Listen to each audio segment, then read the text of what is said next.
Is Steven Benmor, family law lawyer, to talk about pet custody. Welcome back to the show. Hi, Rita. So this is a hot topic, as I understand it. You were telling us during the commercial break that you were at a radio station a couple of weeks ago, and you were talking about this particular subject. Yes. I mean, it's hard not to break a smile when we talk about arguing in court over the custody of a pet when a couple splits up. Right. But for a lot of people, and anybody that's watching who has a pet or had a pet in the family for many years and has formed a very close emotional attachment with the pet, then that person who has a pet understands the sort of emotions that are connected with that relationship. And if, for example, the couple splits up and they can't agree on who gets the pet, it could be a very heated topic of debate, and it may very well roll its way into a courtroom. People are getting married later in life, and people are getting married more often, and so it's causing things like pets to become more of a heated issue, because people who are getting married later may not necessarily have children. Right. And their pet was part of their family before they even met their new wife or their new husband, who they then live with until some future time when they split up, and then it becomes a question as to who gets to keep the pet.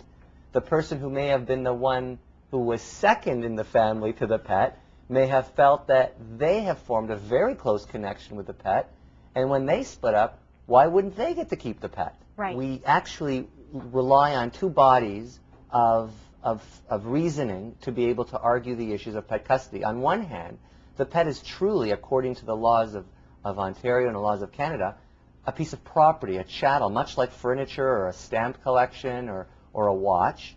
So we treat it as a piece of property, and so, for example, someone that brought that piece of property into the relationship should technically have a higher right to claim that property back if the relationship breaks up.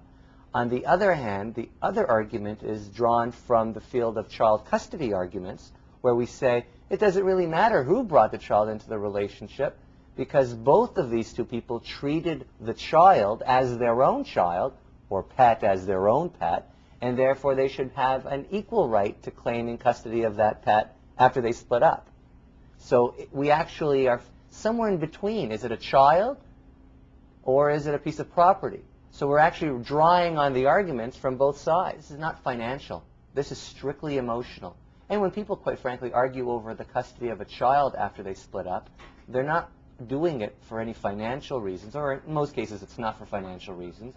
They're doing it because they really feel a very close connection with the child, and they don't want to give that up.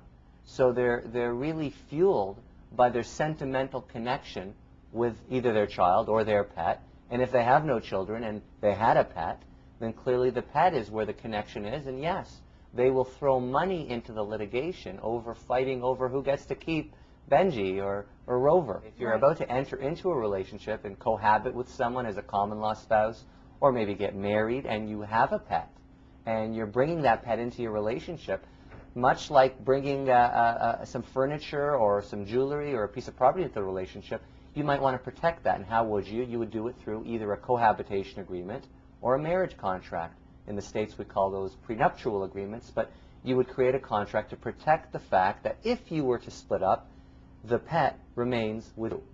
Now, if you didn't do one of those contracts and then you did indeed split up, and now you find yourself in the midst of an argument over who gets to keep the pet, that's where you would draw on those arguments that we talked about a few minutes ago. It's a child that you brought into the relationship, and you were the one that fostered a close relationship with the pet, and therefore the pet really belongs to you emotionally. And you would draw on the arguments that you would with respect to property, and you would say it was my property before we got together, and therefore it's my property now.